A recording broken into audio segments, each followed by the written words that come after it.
Hey, and welcome back to Paul and Suzanne's Building Solid Relationships for Lasting Success. If you were with us last week, we said that the determining factor in whether your spouse feels satisfied in their relationship is by 70% the quality of your friendship. So, friendship in a relationship is extremely important. It is the foundation upon which everything else is built. And so, one of my very first questions is, how is your friendship going? Do you enjoy being with each other? Do you enjoy each other's company? Do you enjoy doing things together with each other? So, friendship and focusing on friendship is extremely important. And I think throughout your relationship, you need to decide, don't slide. So, how would you best describe that? Yeah, I love those little sayings. Decide, don't slide, right? So many people in their relationships, they just kind of slide throughout life. They take each other for granted. They assume that the other person is always going to be there. And they put all this time and energy and effort into their careers, into their kids, into their hobbies, taking their loved one for granted. And ultimately, what happens, if you don't put the time, the energy, and the effort into the relationship, ultimately that relationship will atrophy and die. And so those couples that kind of slide through their life, kind of slide through the relationships, ultimately they struggle. But when you decide to focus on the relationship, when you decide to put the time, the energy, the effort, and you do it together, right, that relationship succeeds. That relationship grows stronger and stronger. So there is great importance in deciding about things that matter. Don't slide. Decide, don't slide. And another area is to maintain a relationship, you have to have 5 positives for every negative. And for a master relationship, there's 20 positives for every negative. And for the disaster relationships is 0.8 positives to every 1 negative. So basically the negative outweighs the positive. Yeah, or to phrase it positively, right? You need far more positive in a relationship than negative. And so, you can kind of gauge that a little bit. I sit back and think, even when you just come home from a long day at work, you come in the door and how do you greet each other, right? That's a very simple positive right there. Right. And so you want to focus. Any healthy relationship needs to have far more positive than negative. In other words, you got to play together. You got to enjoy being with each other and just having a good time with one another. So what are some things that you can do in order to play with each other? We went back and said, think about those things that you did when you first dated. It worked once, go ahead and do more of it. So focus on having fun together and having a good time together. Okay, so some new things this week is the law of reciprocity, right? And so it's called a law because the facts bear it out. It's a law, right? And it's the law of reciprocity. And here's just kind of a simple definition. If you act kind towards someone, you show kindness, you show mercy and grace, eventually they will reciprocate. They will show that kindness, that grace back to you. May not always happen right away, but if you show kindness to someone else, sooner or later they will reciprocate with it. And so it's powerful. So one person can affect a change in a relationship just by the way you respond to somebody, just by the way you greet them, just by the way you interact with them. Right? It's the law of reciprocity. The same is true negatively. If you are harsh towards somebody, they'll be harsh back. And so we always want to make sure that, and make a conscious decision, right? You decide, don't slide, to be kind, and it will be reciprocated. Yeah. And so here's something else too. So it's called positive sentiment override. Okay, and basically what that is having positive thoughts about each other, about having positive thoughts about your relationship. And those positive thoughts are so pervasive that they supersede the negative thoughts. Okay, and so the positive thoughts basically overpower the negative. It is so easy for us to be critical of each other. It is so easy for us to focus on the negative and to nitpick and to point out what's wrong. And we can go down that rabbit hole. And but what we need to do is make that conscious decision, right? You decide, don't slide, that you're going to focus on the positive. And when you focus on the positive, it causes you to be optimistic about each other. It causes you to feel good about the relationship. It causes you to assume positive things and basically to give each other the benefit of the doubt. Right. Yeah. That's powerful. That is. And another way of saying that is you always assume innocent intent. The best intentions. Yep. Instead, you give each other the benefit of the doubt. And so if someone says something that causes offense, you don't automatically jump on them and think that they did it on purpose to hurt you or to start an argument. You assume innocent intent. You give them the benefit of the doubt. And it's much easier to do when you focus on the positive. So it sounds like it starts in your head. Oh, it is. It's that decision. Decision. Decide, don't slide. I'm going to focus on the good things, right? Because every relationship has the highs and the lows. Every relationship, your spouse does something that drives you crazy, right? That drives you up a wall, and but they also do a lot of good things as well. Yes. And so what are you going to focus on? You're going to focus on that which drives you up a wall, or are you going to focus on the positive, right? Right. And when you have all these positive thoughts, this positive sentiment override, it kind of acts like a fortress protecting your relationship. And so when the negative things do happen, and they will, that positive sentiment override kind of protects you, right? And so it kind of acts as that barrier. Because, that negative, a lot of people I know have negative sentiment override, where they just constantly pointing their finger, nitpicking. They're constantly pointing out the negative and being critical of each other. And it just grows and grows and grows. You're right. Yeah, it's kind of like that snowball going downhill, in the cartoons where it keeps getting bigger and bigger and bigger. And that's what happens.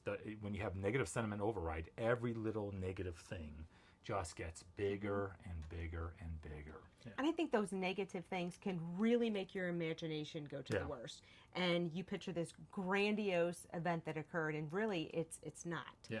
And it always goes to the worst. Yeah. And that's research. Your imagination will always go for the worst.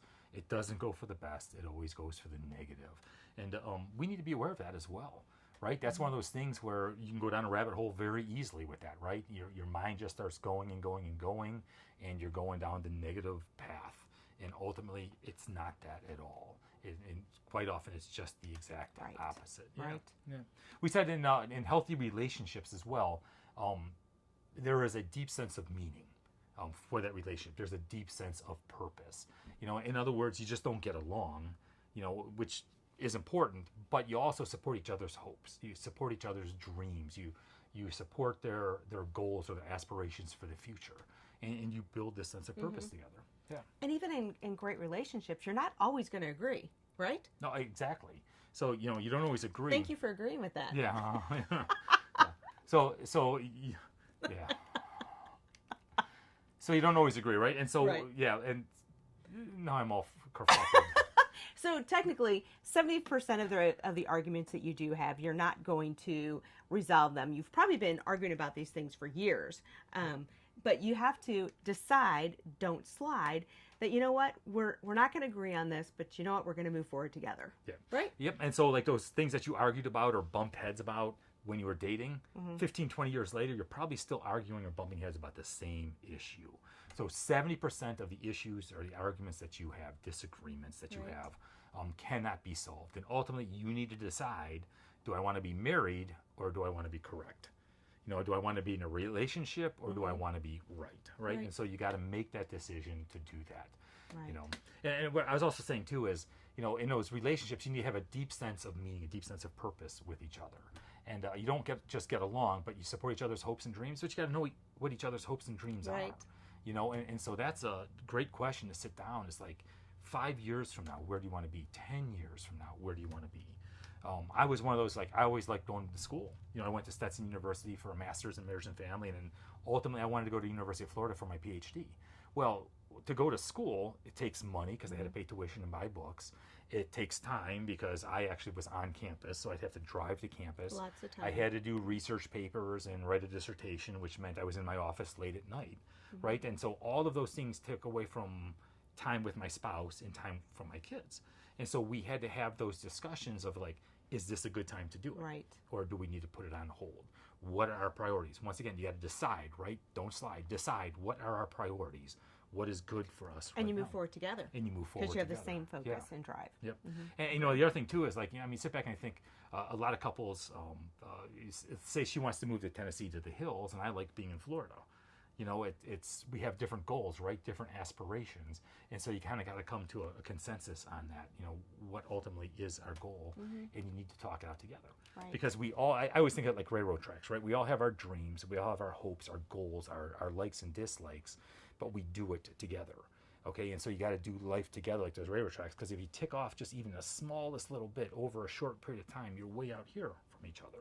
Okay, so you got to know what are each other's dreams, what are our likes, our dislikes, what are our goals in life. Yeah. So when there's a disagreement, there's something called a soft startup. Yes. And that would mean more of, hey, Paul, can we sit down and can we talk about this? And just tell them what it is instead of... Yeah. So if you're gonna have a heavy discussion, or if you're going to have a heated discussion, and you know it's coming, you can either start it harshly or you can start it soft. Okay, a soft startup is you call your shots. Hey, babe, I need to have a heavy discussion. And you sit down and you set aside some time, and you start off by saying, hey, this is what's going on, this is what I'm feeling, or this is what I'm experiencing. That's a soft startup, right?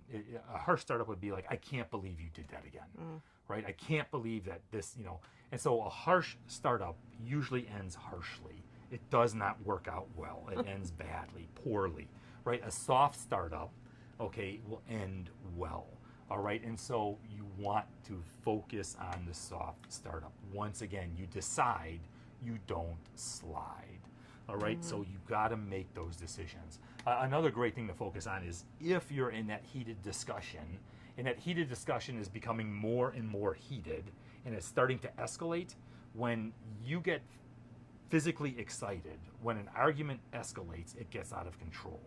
And that's when you say things and you do things that are destructive. And our words are powerful. If you say something, it can take a long time for it to heal, right? And so what you want to do is you don't want an argument to escalate. You don't want it to get too heated. And so you got to de-escalate it. And one of the ways you do that is time out. You call a timeout. And both of you, once again, you got to decide this ahead of time, right? That when the time comes, because it will when we're having an argument, and if it starts to escalate, we can call a timeout. And timeout simply means you separate from each other for about 50 minutes. 50 minutes. That's how long it takes for the body to physiologically calm down. All right? And so you separate from each other for 50 minutes. Right. Yep. And you go to your happy place, try to calm down, and it's the time where you don't sit down and try to figure out what your closing arguments are going to be and things of that nature, but it's really, truly to calm down, get your thoughts together, pray, whatever it may be, before you come back together. Yep. You go for a walk, you do whatever you need to do to physiologically calm down. If you can't calm down in that 50 minutes, you call for another timeout, right? Because you don't want the discussion to escalate. Or if you come back together and it gets heated quickly again, you call another timeout, or you can table it. To table something means that you call it quits for a period of time, no more than 24 hours. Okay, guys, ladies, pay attention, because the guys will use this to get out of it, right? Right. Table it, and the conversation stops, and they never pick it back up again. They're out, right? And so if you table it, that means the conversation stops, but within 24 hours, you set aside a time to have the conversation. So table it. We'll meet tomorrow morning at 9 a.m., and we'll have a cup of coffee, and we'll finish this conversation. What that does is it gives you time to de-escalate, and it kind of gives you time to think things out in the process, what the discussion is. So important. Yeah, so time out and table it are two extremely powerful techniques to stop a conversation or an argument from escalating, right? Also, healthy marriages have a good sense of humor. Once again, you got to play with each other. You got to joke around with each other. And so once again, research over and over again says healthy humor plays a significant role in those friendships. Remember, 20-1, a master of relationship, to make your relationship strong and healthy, 20 positive for every 1 negative. So important. Yeah. And so we got a couple of questions to share with you guys this week. That what I'd love to see you guys do is you come together one night, you put the kids to bed, you're off by yourself someplace where you're not going to be distracted. You can just sit down, you face each other, you focus on each other, and then you start asking yourself some of these questions. And yeah. So a couple questions that we came up with is, do you think I make spending time with you a priority? That's so important. Yeah. Because sometimes we get so involved with so many other distractions. And number two. Yeah. So I mean, and that's not just a yes/no answer. Okay. Right. So But you talk want about you it. want to talk about it. You want to process it, right? Even give some examples, because it's easy for us, and it happens to everyone, where we go through these seasons of life where we're so focused on work, or we're so focused on our kids, or we're so focused on something else that our attention, our priority is drawn away from the people that we love the most. I've always said before, the people you love the most are the easiest ones to hurt, because you take them for granted. right? And time is a biggie. And I can't stand it when people say, well, we don't spend a lot of time together, but we spend quality time together. No. That's a load of garbage, okay? It really, truly is. You can't have quality without the quantity. So you got to have a quantity of time together. And so Right. do we spend enough time together or not? Because it is so easy for us, right, to be drawn in all these different ways with work and kids and sports and social functions and all that kind of stuff that we lose sight of each other. And it seems when that season actually ends, something else is going to pick it right back up. Yeah. Right? Yep. Yeah. Okay, question number 2. Number 2, do I treat you with respect and consideration? Once again, I mean, process this, talk this out. I always kind of give the example that when we first got married, I was sarcastic. And I didn't know I was being sarcastic, but I had this sarcastic tone about me, believe it or not. And now, if I'm sarcastic, I know I'm being sarcastic. But our first year of marriage, I had this sarcastic attitude that was causing these arguments among us, between us, that I didn't even know I was doing until she pointed it out to me. And so that would be a great example of me not treating Suzanne with respect and consideration. I wasn't doing it purposely, but once we brought it out, I was able to change that. Okay, and so these are things for us to be able to share with each other, just so we can make corrections, make the necessary adjustments when you need. Yep. Are you able to share your dreams, hopes, likes, and dislikes with me? Yeah. So in other words, are you able to be honest with each other, and then take some time and share them? What are our hopes? What are my dreams or my aspirations? I want to go to school. I want to move to Tennessee. I want to, whatever it is, to share them with the other person. Because remember, you have that joint purpose together. And not just your hopes and aspirations and your likes, but also your dislikes. We need to be honest with each other. I find a lot of couples that they're not honest with each other, right? They just want to keep everything, they want to keep the homeostasis going. They don't want to have any ripples or cause any waves. And so they just suck it up and take it. Well, it sits on the back burner and just kind of simmers and simmers and simmers until it boils over. And you don't want to do that. You want to be able to share your likes and your dislikes. Do I tell you enough how much I appreciate your friendship? Yeah. And so, just making the point out of stressing your friendship, right? Telling each other how much you care for each other, telling each other how much you love each other, how much you enjoy each other's friendship and spending time with each other. And we can't just think it. And I think a lot of times we think that we're displaying it through our actions. You need to verbalize it. So it's not just thinking it, it's also verbalizing it. You need to say it out loud. Right. And then finally, how can I be a better friend? Yeah. And be honest with each other, right? How can I be a better friend? How can I, basically you're asking, how can I make this relationship stronger? And so how can I be a better friend? No, not for the camera. We'll talk about this later on. Okay, but there's just five quick questions for you to sit down, like I said, and spend some time and discuss these questions. Hey, we just want to thank you again for joining us for Paul and Suzanne's Building Solid Relationships for Lasting Success. If you didn't catch last week's, go ahead. You can jump on that, and we will see you again next week. You have a great day, and God bless. Bye-bye.